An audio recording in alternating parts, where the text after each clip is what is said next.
I think makes a lot of sense. And I'd love to see them round things out with the Casio, and it would give them a pretty solid composition overall. Yeah, protect the carries, and they just need one more carry to make it happen. So what will be CosQ's pickup? He really wanted that Katarina, and we're going to get it. Oh, I mean, the Monkeys, they can play spoiler to Splyce here. They don't need to worry about their spot in promotions or anything since it's already locked in.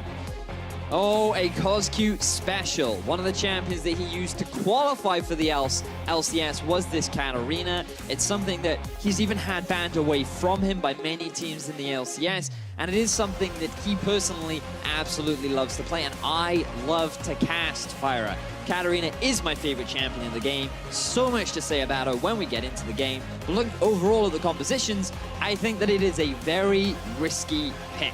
By picking up the teleport, you have the option to play along the side lanes. I think it can do fine into the Talia, but wave clear and team fighting, very difficult to execute. And things like Exhaust shut her down extremely hard. So you have to be careful. I feel like the Mysterious Monkeys, they're gambling. They're running a little bit of a risk with this Katarina pick in the mid lane. But overall, very strong team fighting and a great opportunity to make things happen across the map with the double TP that they're running. Yeah, they're able to match a lot of the side pressure that Splyce can bring. And remember, this is no joke for Splyce. They need to get as many points and as many wins on the board as possible.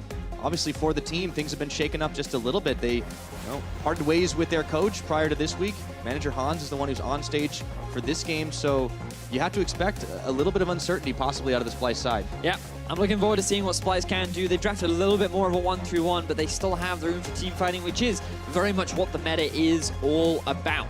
And I'm excited to see these two teams clash, and there's so much to talk about during the laning phase, a lot of things to break down. I think we're in for a pretty exciting matchup. Oh, there definitely will be blood. The Monkeys just looking to play spoiler up against the Snakes of Splyce. We'll see if we get some crazy action, kick things off in that mid lane or anywhere on the map. Protect the carries and some snowballing assassins thrown into the mix. We got a Lover's bot lane with Kabi and Mickey X. Splyce playing what is right inside their comfort zone. And will it be enough to take down the Mysterious Monkeys, or will they fall to the snowballing pressure? We are about to find out. Let's load up onto Summoner's Rift. So I want to start off by talking a little bit about the Mysterious Monkeys, largely because they are sitting at the bottom of Group B, Pyro.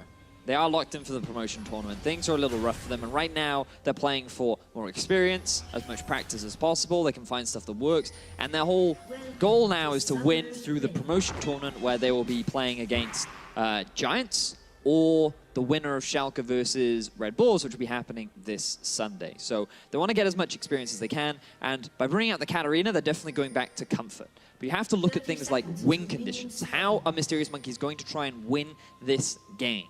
Because the big thing is, you want the Katarina to snowball, right?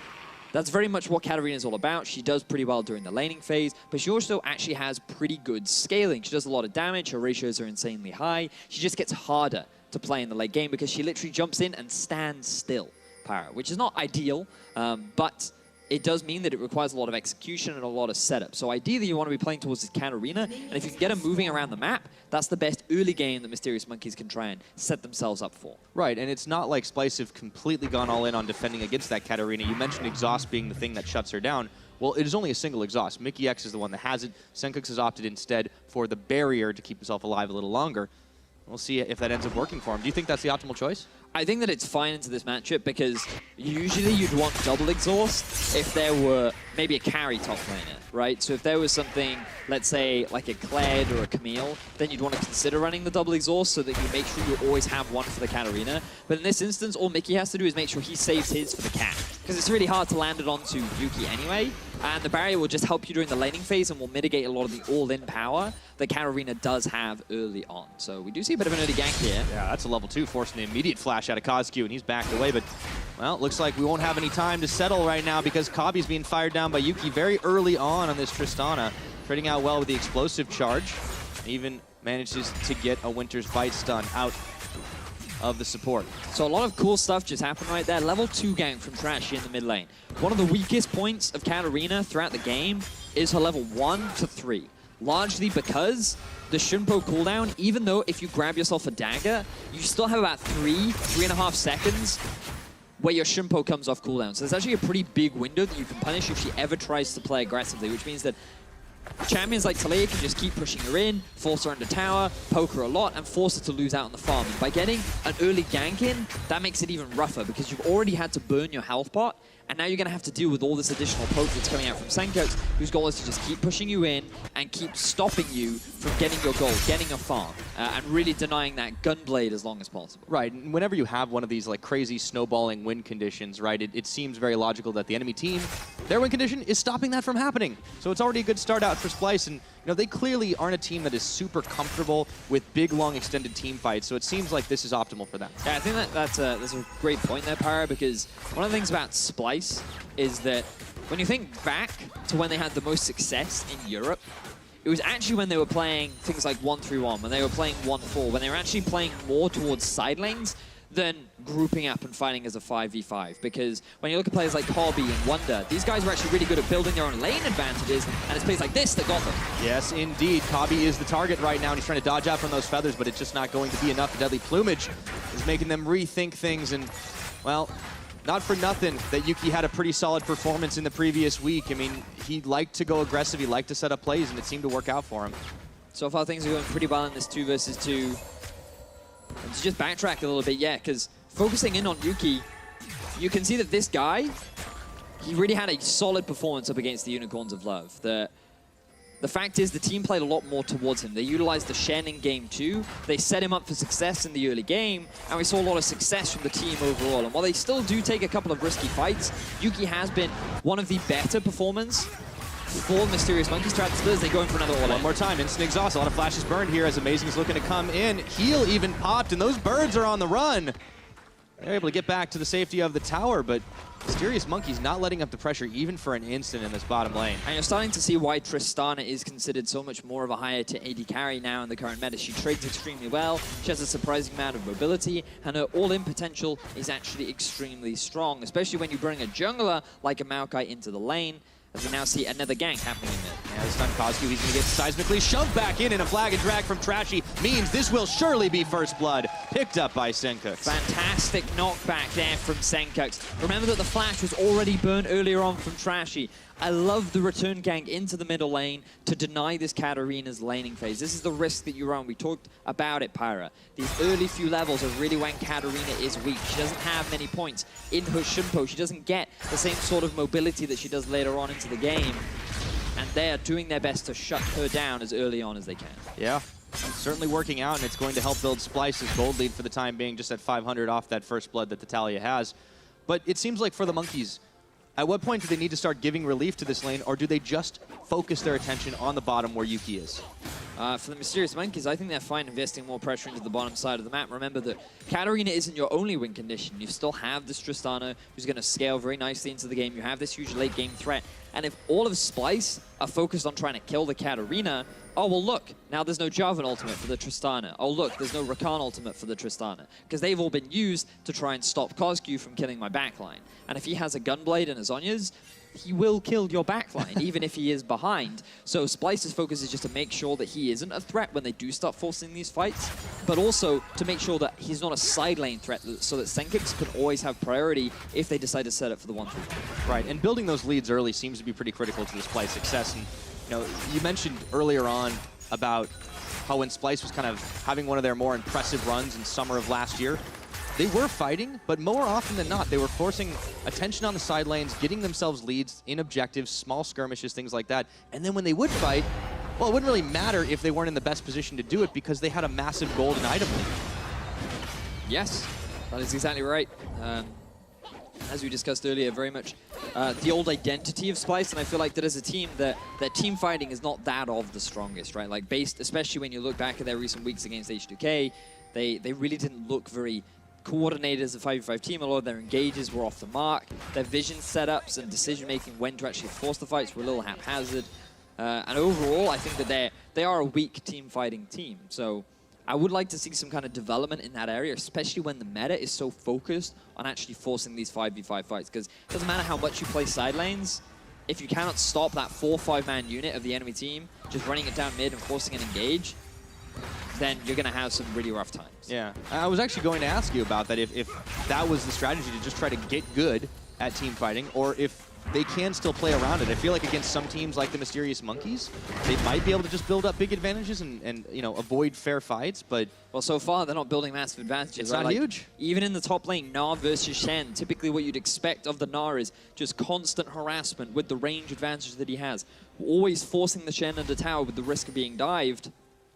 Kikis is going even. He's doing just fine. And overall, the Mysterious Monkeys are holding on to a very solid laning phase, aside from the Katarina, who's falling a little bit behind him. Risk of dives on both sides, actually, as laners back away. You could see the Zyra Khan had already moved off. Kabi and Mickey not taking any chances there. But it is a race for first tower. Blood Wonder is about to hit that Mega Gnar, but unfortunately, they've run plumb out of minions. And because Mysterious Monkeys have brought a little bit more friends to the party here, they should be able to finish it with that Wrecking Ball that Tristana can consistently deliver. And there it goes, first tower blood to the Monkeys. Interestingly, the Splyce's bottom lane has actually made their way mid, rather than trying to move up to the top side or answer the wave down bottom. So you now have a 3, maybe even 4-man unit of Splyce trying to pressure onto this Katarina. Remember, her wave clear is rather weak, and at this point in the game, she has no real kill threat or CC to scare off Splyce. So they're taking advantage of how weak this Katarina is in the early game to get a bit of extra damage down onto this tower. A little cheeky move there by Mickey X to stop the Dreams back. Still, he's able to send out a Winter's Bite and stop it from all happening. You can see focus for the teams, of course, has been on different sides of the map. Splyce, they had all their vision invested up towards the top side, looking to try and make that dive earlier on. Meanwhile, Mysterious Monkeys were doing the same on the bottom. You know, we've talked a lot about CosQ. Let's take this opportunity to talk a little bit about Senkos, because as a player, he's kind of been, well, average. Not many people have thought a huge amount about him in last splits. He was obviously one of the big deficits, right? We always criticized him for being negative in farm. He was always one of the hindrances of the team. He was someone that you actually couldn't rely on to win lane. But right now, he's actually ranked 4th among mid laners. He's actually going pretty even, pretty consistently, and in this instance is even going ahead. So it's nice to see that he has developed a lot as a mid laner, and he has grown as a player, because compared to what we considered of him in the past, he is definitely one of the individuals on Splyce that has shown progression from spring to summer. You're absolutely right. Like, Splyce as a team, it seems like you normally are thinking about the team as a whole and you're trying to feel like what makes them stand out. And more often than not, it is really hard to find an answer to that. But they do have some star performers that have been stepping up over the last couple years. Senkos is certainly one of them. I feel like Kabi is definitely another, but it's hard for him to show it right now in this matchup versus Yuki. Speaking of, Yuki taking a step forward, looking for Senkos. There was the Shunpo, the daggers, but he's able to burn Flash and Barrier. It does open up a moment, though, for Trashy, Mickey X, and Kabi to get themselves on top of the Rift Herald. See if they can finish it. And there is no vision in that river from the side of the Mysterious Monkeys, but the wall is coming out from Senkos to try and deny a possible contest. And Splyce are able to secure that. Really like that setup from Splyce. This will now better set them up for taking down either that mid-tier 1 or the bottom tier 1 should they want to make their way down there and continue to try and punish this Katarina in the early game. Trying to build up enough of a bubble. It's not a lot in gold right now, but Splyce, they have that Rift Herald to see if they can keep shoving it in the mid lane. They do have pressure, of course, on the top side, but there are several Mysterious Monkeys now nearby. Now, CosQ, he might be in trouble. It flashes away from the recombo. Mickey X not able to make that one land right now, but the rest of Splyce, they're occupied in the mid, and they should be able to push this one out. No Jarvan here, though. Now, I think this is a poor lane assignment for the Mysterious Monkeys, because they should know full well that Katarina cannot hold this mid tower.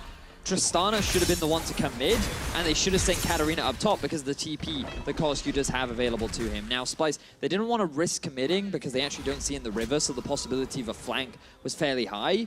Therefore, they decide to disengage. They won't be able to get it down for now, and I wonder if Mysterious Monkeys can answer as they have a minion wave building up in mid. Looking to push themselves forward. That tower gold not quite collected on, and meanwhile, the Mysterious Monkeys, 2 of them at least, occupied on the Cloud Drake. And, you know, I didn't mention this earlier on, Vedius, but I think looking at the way that the Monkeys actually ended up drafting this game is already some growth and evolution from this team. It seemed like for a while they kind of had a game plan in mind and then would just pick something completely off the wall for Kikis, for instance, and it would all kind of fall apart with what their composition was trying to do. This seems pretty clear-cut. Yeah, I mean, they did do this in Game 2 versus the Unicorns of Love, and that was the composition that they won with. And it was the one that I think showed the most promise, and it also backtracks to what we were talking about earlier on, which is when Mysterious Monkeys as a team have a very clear win condition that they can play towards, that actually seems to help them a lot, because everyone seems to be on the same page. They all know what their goals are. They all know what they need to do. But then when Kikis drafts these slightly off champions, the win condition effectively becomes make sure Kikis can win side lane. So Amazing gang stop all the time, he tries to start the snowball, and if he gets it, sure, but then the rest of the team don't really have a clear idea of what they should be doing, and it just feels disjointed. Yeah. So when he plays things like Shen, he's able to have a lot more pressure and able to join the rest of his team, and they just have a lot more success overall. Not only that, he tends to at the very least go even the lane anyway, so it's not like you have to stick the guy on a carry. He's usually able to match up against something even like Wonder's Gnar. Now with the Rift Herald popped out for Splyce, they're able to knock that one down in top, but Mysterious Monkey's not too far behind. They're trying to wreck down this tower themselves, but Amazing is already backing. Kikis is trying to defend, and it does seem to be a game of tower trading for the time being. Let's see what Kikis can do. He's got to be careful not to take too much damage from those feathers. Gets a taunt off though. Jarvan taking a lot of damage off that tower. Now CosQ has come to provide some relief effort here. They should be able to finish the crab off, but it still took a bite out of that tower's health bar. And I don't think Mysterious Monkeys will even be able to get this top tower. We just need to check how much HP it's on. And with Gnar here, I think that they're more than capable of defending it. So really good play there from Splyce. Mysterious Monkeys, again, a little bit slow on reacting, but also it's extremely difficult when you're going up against a Rift Herald. It just naturally gives you that tempo advantage. And because Amazing was forced to come back to stop the Rift Herald from continuing the push all the way up to something like an inhibitor tower, Mysterious Monkeys, they get slowed down, and now Splyce, they've built themselves up a pretty significant early lead. And remember, this is what they were known for back when they had the most success, back in summer of last year, and a little bit in spring, where they get these early lane advantages, not through kills, not through early ganks, not through snowballs, but just small leads through towers and CS advantages. And then because of those small leads, they have stronger side lanes, and then because they can play all three side lanes, then that's where you actually start to see a very strong Splyce. And so they put themselves in this situation now. So let's see where Splyce transition, as I expect them to start moving across all three lanes. Yeah, that's the critical thing here. So Rift Herald, of course, already spent. Checking in with some of those items, too. Sencook's had that first item, Banshee's Veil. After, of course, he picked himself up some Merc Treads, wanting to make sure he could get out of harm's way in any situation. Wonder, with that Black Cleaver, should be able to shred through some armor. But we're still waiting to see Kobbe finish off his first item since he opted for the early Zerkers. They're building not necessarily for lane dominance because the lane kind of ended, obviously. So they're getting themselves items slowly but surely. Slowly but surely, indeed. You can see the Gunblade well on its way from CosQ. Just looking across the board, Sencook's going for a very early Banshee's Veil along with triple Merc Treads. Usually you see a lot of armor boots, but they're saying, you know what, CosQ? No, you will not be building. I don't care how much damage you have, we're going to have some magic resistance to compensate for that. Which means that, ooh, CosQ, I feel like he has to go for Zhonya second, but if he's feeling ambitious, he might go for a Void Staff second. So we'll keep an eye on his itemization. Depends what his goals are moving forward in the next couple of minutes. I think it's get into the back line and delete the carries. Super hard, though, against the Xayah. Yeah, and to Talia. I mean, there's a lot of mobility, a lot of slipperiness on this Splyce side. It seems like CosQ's really set himself a challenge, but he's never been a player to really shy away from a good challenge. Not always to his benefit. Now Trashy looks to go in onto Kikis. Teleport coming on that last minion here. Let's see if they can make the play happen. Kikis a little bit low, and the teleport was going to dissuade any further action, but CosQ immediately shunpoed back to Kikis. So Splyce, they tried to set a collapse up down onto Kikis. They had Kobbe and Mickey on their way as well. They'd already pushed out mid, so they knew that they would have the pressure advantage, but they were not quite able to get a kill. They do get the TP out from CosQ though, so I'd love to see Sencook now move off to a side lane, have the TP that you have on Wonder, to try and put a bit of pressure down in the bottom lane. But Infernal Drake going to be spawning around a minute 30, and I feel like that'll be the next big objective that both these teams try to play around. Remember, the Monkeys got the last dragon because they had the pressure advantage in the mid lane, so weren't able to knock down that tower entirely, but if they can contest this, that Infernal Drake can be very, very useful to a team that has some explosive damage in the form of Yuki and eventually CosQ. See if he's able to get it done. Of course, Yuki, he already has his Infinity Edge completed a little bit later than he may have liked it, but he's still going to have a lot of power in these team fights, and it seems like the Monkeys want to start forcing that. So now they are making their way over to the blue buff. They're in a position to try and contest because they just saw Splyce actually moving back, and this allows them to get a lot of vision around Dragon. I feel like a big fight is on its way soon. Yeah, well, that's exactly what the Monkeys want, right? See if they can give themselves an opportunity to even out some of this gold a little bit more and, you know, force Splyce to play on an even level that they wouldn't be comfortable with. Yeah, because you have to remember that for Mysterious Monkeys, one of their big win conditions is actually getting this big 5v5 fight, right? Like, they have the Maokai to catch someone out of position like they're doing right now. Knock back, okay. I didn't want to go and fully commit to that one. It seems like Splyce was ready. Now remember, Wonder is up on the top. He has Mega Gnar. He could teleport in, but it wouldn't be the most effective. Meanwhile, Kikis can provide some protection wherever he needs to be, but it looks like the fight may end up being in the mid lane. Sapling toss, just scouting out. See if they can get this chase on. No, they're not going to commit to it fully. Very difficult to break through this line, but there's the charm combo right now. They turn it in, that's a lot of damage. Looking for Kozq as Amazing Zolf comes out trashy, narrowly avoiding death, or does he? Because Kozq is going to be able to throw one more dagger into his back. Teleport's canceled at the end of it all. A double taunt kick goes in for round 2 right now. Looking for the birds. Can they get the feathers? Yuki gets one, hopping over looking for Senkux right now. Can he make the fight happen? Kozq incredibly low. Kabi flashing forward with the plumage. He's going to be able to pull those feathers out for a kill onto Kozq. Wonder hopping. Not going to be enough for now, and there's no tower kick. It goes in one more time. He thinks he can delete Senkux, but he gets shoved back, and that's a double kill for the AD carry from Splyce. What a crazy fight happening between both teams. Looking really good for Mysterious Monkeys at the start. They overcommit just a little bit, and then Splyce end up turning it in their favor, but I feel like this is a really good illustration of why Splyce are not the strongest team fighting team, because the way in which they set up that play just felt so uncoordinated. They were not working together to make the play happen. The TP did not seem in time. The Meganar had just disappeared. They didn't respect the Shen ulti either. So let's just have a look at exactly how this is set up, right? So you have Gnar in the top lane. Doesn't have Meganar, is not TPing. They're forcing the 5v5. Super easy for the Shen to just come in, provide the shielding for Kozq just at the right time, and then they turn the fight in their favor. Now at this point, you should disengage. They tried to keep going because they know that the TP is unavailable. They get themselves an extra kill onto Mickey, and you think, okay, this is looking good. But now, Mysterious Monkeys, they think they're a little bit stronger than they actually are. They have to remember that they're in the gold deficit. Kobe has more HP. Wonder's making his way over. And Mysterious Monkeys should have just been happy with the teamfight advantage that they got, but every time, Mysterious Monkeys, they always go back in. They always get that bit of bloodthirstiness in their eyes, and it ends up in a fight actually going in favor of Splyce, when in reality it really shouldn't have.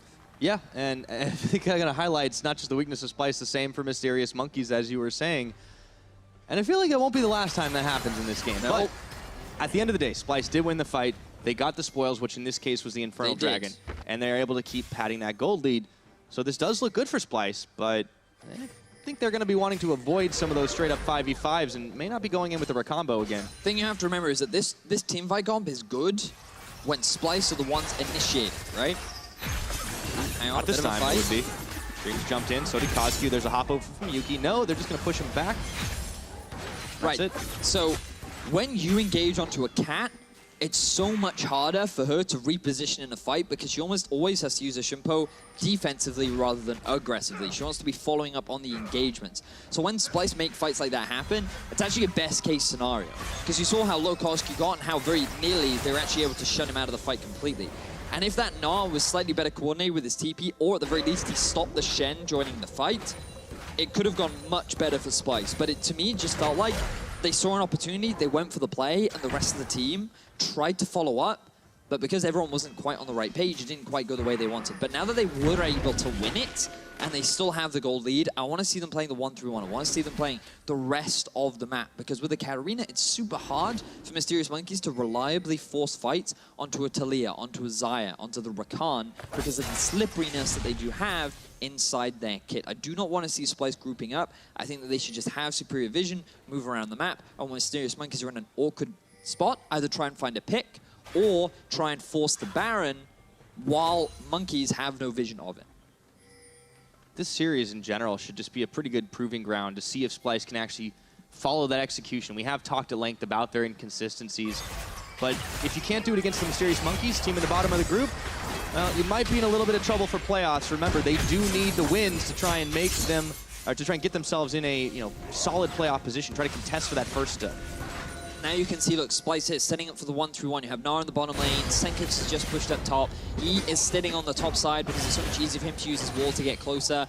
And they're just slowly whittling down because Kikis cannot hold his own in this 1v1 anymore. This is exactly what I want to see from Splyce. This is where they had the majority of their success in the past.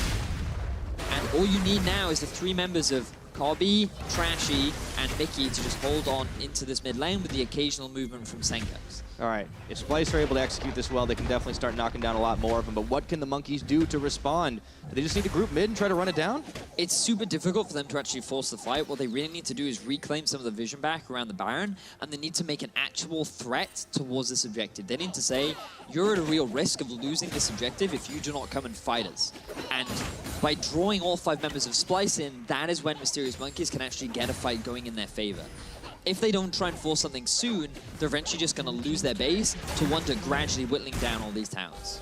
Now we'll see if the decision-making is going to be there. Mysterious Monkeys, of course, this is their first split in the LCS. The veterans of Amazing and Kickus didn't join until cross-group play happened in Week 4. And there have definitely been a lot of stumbling blocks for this team. But in a way, feels like you don't have to worry too much, even if you do not have the greatest showing once you're locked in for that promotion tournament. You can use this time for the practice that it is going to be. Let's see if they can make that happen, if they can pressure around a big objective like the Baron. 23 minutes still on the clock right now, and the gold lead isn't massive in favor of Splyce. Despite the fact that they have double the towers that Mysterious Monkeys do, it's still only about 1,500 in their favor. Credit where credit is due. Mysterious Monkeys, they've still done well at making sure the farm gets onto the right people. Kozq has been keeping up with Senkex. You can actually see Yuki's built up a decent lead over Kobe. And in terms of just their lane matchups, they're doing pretty damn well, especially Kickus, who you'd expect a much larger deficit up against Anar. He's really done a good job of holding his own. Yeah, and that's the Kickus effect, right? Like, the guy, in a lot of ways, he can lane into a lot of bad matchups and still do well. He obviously plays a lot of really weird matchups that throw people off, but this does seem like the identity that Monkeys have started to carve out for themselves and found some levels of success. Shenult so far have been on point. Let's see if it continues. He's going to be hard to tear through. Titanic Hydra, of course, he's got the Bramble Vest as well. Big amount of armor for Wonder to deal with. All right, so top lane is very steadily slow pushing in Splyce's favor. You can see them now grouping up around the Dragon. This is going to be the big point of contention, and this could work very nicely for Mysterious Monkeys because you want them to group so that you can try and force a fight. But Splyce still have this pressure top side, they have pressure bot. As long as Splyce can get priority mid, they're actually in the much better position to be able to contest this Drake without losing anything in return. Yeah, it's kind of a dance back and forth right now between the Dragon and the mid tower. Now, looks like Mysterious Monkeys are going to be favoring that Infernal Drake. They really need to grab this one if they want to try and keep those fights going, but they're in danger of getting flanked. But Kozq, he's got the Shen shield on. Mickey X going in for the big charm. Kobe on the backside, trying to make all the damage happen. There go the roots coming out, but Trashy's the first casualty of the fight as Yuki gets one kill. The Dragon not even aggroed in this one, but the Monkeys are starting to drop. It's a double kill for Wonder. Dreams caught in the pit, can't get away. Amazing flashing, but he's followed by the birds, and there is nowhere for him to go. He is rooted down like the tree he is, and Amazing's gonna fall. Mickey X with the kill credit, and just like that, it's a 1 for 4. And it was Mysterious Monkeys trying to force the fight. This was the situation that they were trying to set up for so long, and they thought that with Senkex not in a position to really get involved, they could snowball this, get themselves a very quick pick, turn this into a 5v4, and then all of a sudden they've won the fight. But Splyce were able to buy time. They were able to disengage. Mysterious Monkeys didn't quite have the damage, and that means that Splyce got themselves the turnaround. They win themselves the fight. Now they're going to start off the Baron.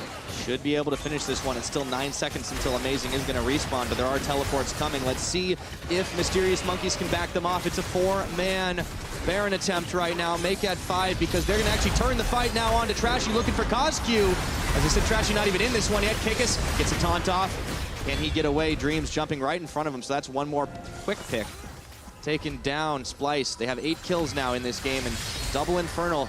They're certainly not looking too shabby in terms of damage. So Kozq, he gives his life for the cause. Splyce, they do not complete the Baron, but they still have 2 Infernal Drakes under the belt. They still have the 4,000 goal lead, and even though they don't get that objective, I think they can still be pretty happy overall.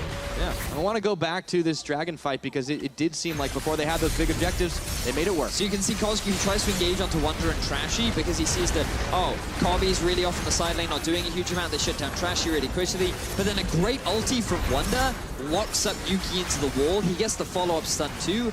And then Kobe, with no real threat to him on the back line, is able to just melt through the lineup of the Mysterious Monkeys. And sure, it is something that you want to be doing if you're the Monkeys. You want to be the ones engaging on that fight.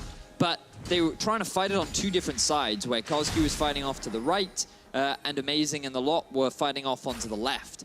And really want to be going in together rather than separated. And that resulted in Kobe still having all the freedom to do all this damage. And as you saw, he really did do a lot of damage. I mean, it just highlights what he can get done when he has the good positioning. They talked about him being criticized pretty heavily last week and not deserving it. Well, when he's in the right place at the right time, they can make it happen. Amazing getting seismically shoved back, but he's tanking up to survive it all. Just a couple of love taps. And it seems like Splyce, they have themselves one of those more comfortable leads now, not just in the gold, but mostly in the fact that they've got 2 Infernal Dragons to help back up and supplement that damage. But before that even happened, Splyce were able to get the big fight for themselves. And that seems like growth from this team. Well, they have a pretty healthy lead right now. They are much happier trying to force a fight now compared to any other situation. Especially when you look at some of the spikes have been hit. Senkux. There's the wall, but it's just going to push Mysterious Monkeys on the other side. Amazing, unfortunately, is on the wrong side of this one, and there is nowhere for him to go. Trying to get over, but he's not going to be able to do it. It's Kabi who gets the death blow. Coming up pretty big right now on this Saya, but mikyx wants to turn it back in. He goes in for the charm. There's a flash out by Senkux, and they're going to try to split it off. Kozq, he was locked in the pit as he tried to go Death Lotus. He didn't have the damage. Featherstorm comes out. Kabi doesn't have the E to pull those right back to him. Looks like Kikis is going to try and fancy his chances to go back in again, but there's no opening. The Monkeys, unfortunately, are stymied in this fight again. Big mistake there from Senkux, face-checking that brush to give Kikis the taunt. He got extremely low and was close enough to giving Kozq some kind of a reset, which really could have ended in disaster for Splyce. Fortunately for them, he is able to get away, but you also have to recognize that if you're Splyce, Yuki does a lot of damage at this point in the game. He's hit the 3-item spike, he's still a Tristana, he has the attack speed steroid. If you get caught, like he will melt you. Yep, Blast Cone Express, that doesn't matter, there's a rocket jump in Yuki. Oh, that just might be Baron attempt. And this is what we talked about, you gotta respect the damage. The pick power of Braum and Trist is actually pretty big. And while their Baron taking power is not the fastest, they may very well try and force this objective as they start grouping up. All right, Trashy would need to be the hero with the steal on this one unless they can force Mysterious Monkeys to back off. With that Tristana, they're starting to push this one through. Trashy, no flash, but he does have the smite, and they're just going to be walking in the front of the pit. Try and force Kozq back here. Throws down the landmines, and now there's the roots coming out. It's going to just land onto one, and they're right back to the Baron. Hasn't reset yet, but this is going to be the big one. mikyx, he looks to go in. He gets a couple, but is it going to be enough? The damage following up is just not there right now. mikyx has to turn and run right on out. Trashy flag back. Look for Yuki. He's pushed back. The heal's already burned. Exhausted to Kozq. Down he goes as Kabi is unstoppable this game, and they come right into the pit. Push the Monkeys out. Thank you very much. We will take your Baron. Splyce play that Baron play beautifully. They don't hard commit. They even get a kill on the way out as Wonder teleports in, and everything goes back in the favor of Splyce. But this is such a big contrast to Splyce's team fighting that we have been talking about. Yes, they have big leads. Yes, they've been growing, but they were getting here through team fights. They built these leads up just through being able to outfight the Monkeys. Very impressive so far with what Splyce have been able to do. Really want to go back and see that Baron fight because the positioning that Splyce took in that was very, very impressive. Notice how they never really hard committed towards going for the Baron. They knew Mysterious Monkeys, they couldn't take this fast. Like, Katarina's not doing any damage in this fight, right? And so Mickey, he goes in, he tries to buy a little time. They're just waiting for the teleport available. Senkux throwing Pope down from the backside. He gets a beautiful two-man knockup, forcing Yuki to the back. And Kozq, he doesn't have Shimpo anymore, so he ends up losing his life too. Then with Yuki and Kikis forced off the back of the pit, you've now got Amazing and Dreams left inside with the Baron being like, ah, crumbs. There are 4 enemies there that we have to try and fight, and we are not strong enough, so they just have to give away the Baron. Yeah. And it was just really good patience from Splyce, recognizing we know what you want to do, we know that we have the advantage here, you're the ones that want to commit to this Baron, and we are in a better position to steal it than you are. So we just got to be patient, and that's exactly what they were, and they ended up coming out ahead. And for Splyce, for any team, honestly, that is making changes, is making transitions, like having lost their coach in the previous week, you could forgive them for making some mistakes in execution, even if the coach is not in their ears during the game. But it seems like Splyce has not missed a beat against the Monkeys right now, and they're looking for the end game. Big lead for this team, 7,000. Couple of Drakes, that Baron buff, and it's all on the bot side. Pretty easy to just keep pushing it in, and Monkeys giving ground. Bottom half of Splyce's jungle, Mysterious Monkey's jungle rather, now being cleared out by Splyce. Well, you could forgive it, it's now Splyce's jungle. It is now Splyce's jungle, that is quite right. They have the Baron, they don't have TP, so they're not looking to play 1-3-1, they're just starting to group up. With this kind of a gold advantage, they're pretty confident they'll win the 5v5, and I agree with them. I think that's a very fair assumption. They're actually going to go back. There's only a minute left on the Baron, and so far they haven't been able to take any turrets with it. So we'll see what they still can do. I think they want to refresh a lot of their wards and spend some of the gold that they have. Interesting. Saw Kobe buy a Vamp Scepter, go back. Oh, okay, he's changed your last wish for this day. Okay, he said, oh, and the Vamp Scepter. Well, I mean, too. he's All a rich man at this point. But how about Kabi this game? Because he has been exactly where he's needed to on this Xayah. And you know, like, Yuki obviously is a very explosive element to the team as well, but on a Tristana, you have to take a few more risks, I feel like, and when they put Kabi on the Splyce side, you know, on a Xayah that, you know, doesn't have to always fully commit into the front of the fight, or necessarily can get caught like the Kog'Maw last week, he looks like a very different carry. I also think that it's worth highlighting that HGK made that game difficult for Kabi too, right? And when you are on a Xayah, you have so much more mobility with your ulti. You synergize really nicely with the Rakan, and he's just better set up for success, as you are alluding to. So I think you're right, like, he has had a much better performance this week, and I'm excited to see what Splyce can do with the rest of the series, because this is only game 1, and they're still looking to close things out. Yep, looks like it's just Demolition Derby, though, trying to knock down towers. It's the 5th of the game for the Splyce side. As they now turn their attention towards the mid, we might have one last desperate fight from the Mysterious Monkeys. But you've got to think that there's not a lot this team can do other than look forward to game 2. Well, there's still the possibility of a big fight going in their favor. We have seen them get those good picks here and there. They were close to getting the Baron themselves. So Mysterious Monkeys, still a possibility, but, you know, we have to kind of backtrack to this whole Katarina pick. You know, we talked a lot about how I think the Cassio would have been good. I still think the Cassio in this comp would have been better, personally. And I hope moving into game 2, they put a little bit more priority on it, because especially, like, everything in the draft was kind of indicating that's what they were going for. And remember how we talked about how I think Kikis went for a few selfish picks in the past, things like the Jax, not necessarily the Renekton, but now it's the KazQ. Yeah, now it's shifted over to KazQ a little bit, and I think that if they just picked more for the team, they would have been in a slightly better position. So we will see. The game isn't quite over yet. They are at a pretty significant deficit, and it's safe to say that Splyce are poised to end this game, but they're taking their time doing it.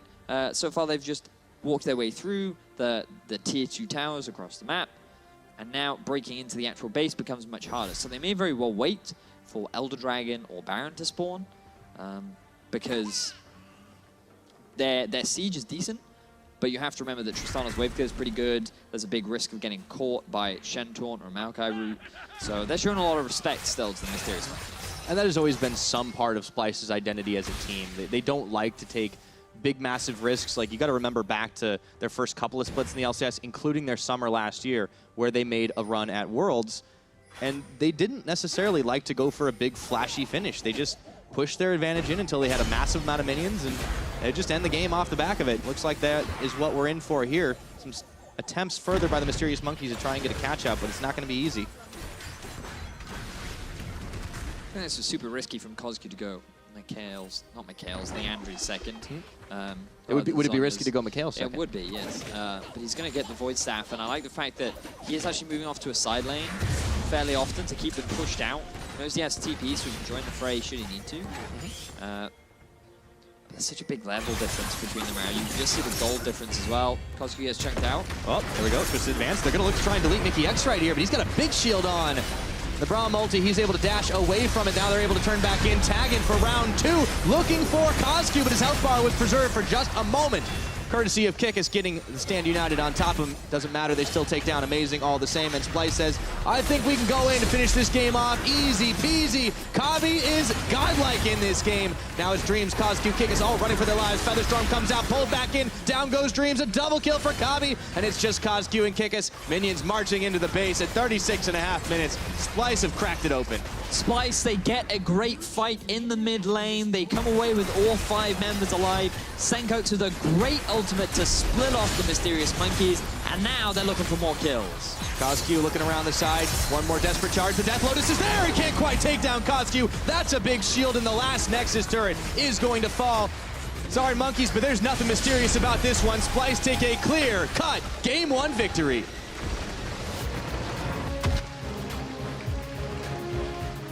Good game one there from Splyce. Playing much more towards what they had a lot of success with in the past, with a few new sprinkles in there. We saw a lot of early gank focus in the middle lane, making sure that Senkix had a healthy laning phase and trying to shut down the Katarina from snowballing.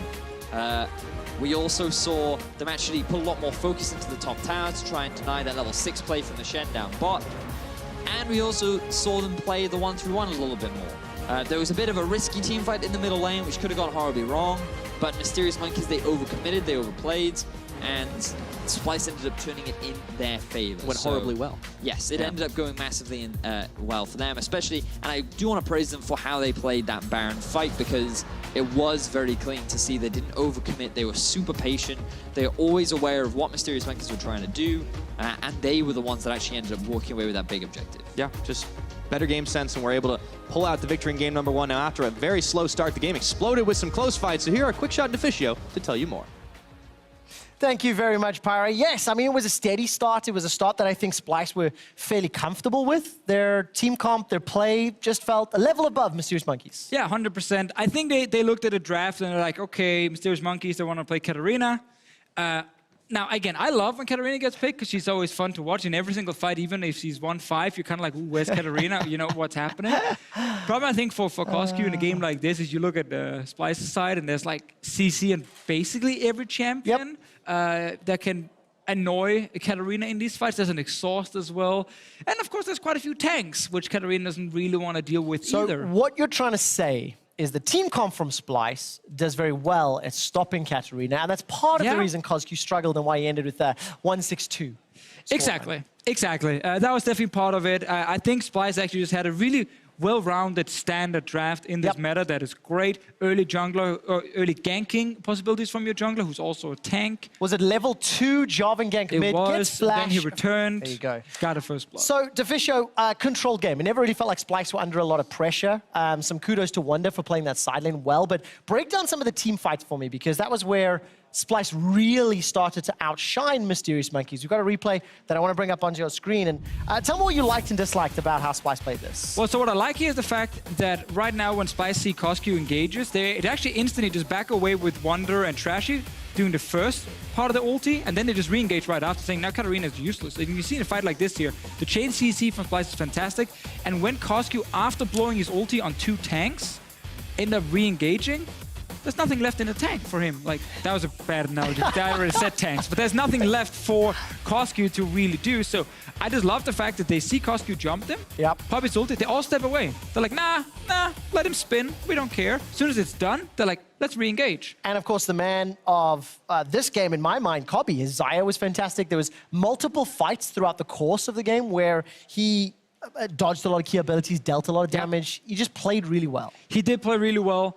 I also still want to give some credit to Mysterious Monkeys in these fights here, because even when they were down, they were getting a lot of very close back and forths. And like the second replay could have been a Mysterious Monkeys Baron. But then in the very, very end, you know, it goes over to Splyce. So I think a lot of these different fights we got to see in this game were actually much closer than I anticipated when I saw a 1-5 Katarina, you know, entering these fights. Yeah, really, really difficult for Coscu. Of course, this Baron team fight that we'll get up onto your screen in a moment a little bit. Started off, of course, with a pick onto the Splyce members, and it started 4v5. Exactly, so it's 4v5, and at this point you're kind of like, oh wait, Mysterious Monkeys, they're doing it, there's 3 items on Yuki, they're actually getting the Baron low, but once again, keep your eye on Coscu here.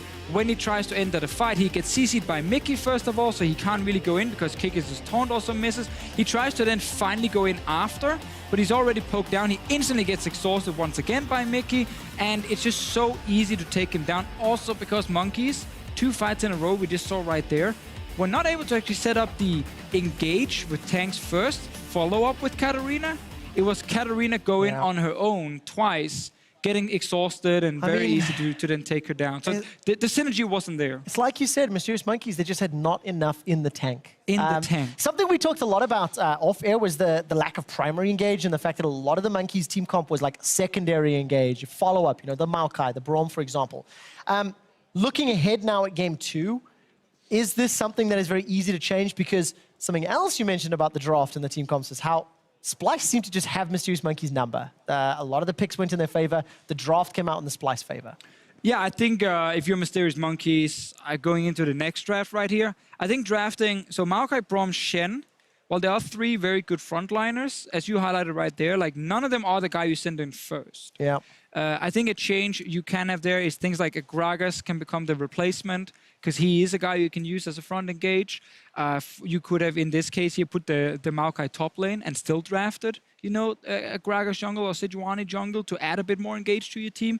Because really, when you have Katarina, what you want to have is a bunch of guys, beefy guys, who goes in first. They're in the backline. The backline is like, damn, we got to deal with these tanks. And then when you're busy trying to kill this tank, Katarina shows up from the flank and like almost one-shots you. You need the distraction power. They could have done it with this. It was a hard comp to execute. Like, Kikis had a few taunts here and there, not really landing. The synergy wasn't really on point. But I think a little bit easy engage like a Gragas could have helped that comp here. Could have helped the comp. Difficult comp to pull off for a team that is locked into promo tournament. Maybe optimistic, maybe practice. I mean, we don't know 100%. It could definitely be practice, yeah. For Splyce, good, confident win. Let's quickly look forward as we go to game 2. Do you expect big change in the draft? We didn't see Nasus. We didn't see Urgot. We're not going to see Urgot. We didn't expect to see Urgot. We're not going to see Urgot. Okay. I mean, if someone is going to play Nasus, it could be Wonder. It would be so fun. He loves sitting in that side lane. It could definitely be him, but sadly no Nasus either. No new picks, actually. I looked at his draft. I'm like, yeah, every single pick here was last patch too. Well, let's see whether or not we get new picks in the next game. We have to find out. Enough from us. Splyce, they can take a big step towards playoffs, of course. If they win now and Vitality lose tomorrow, Splyce make playoffs. Let's see if they can do it after the break.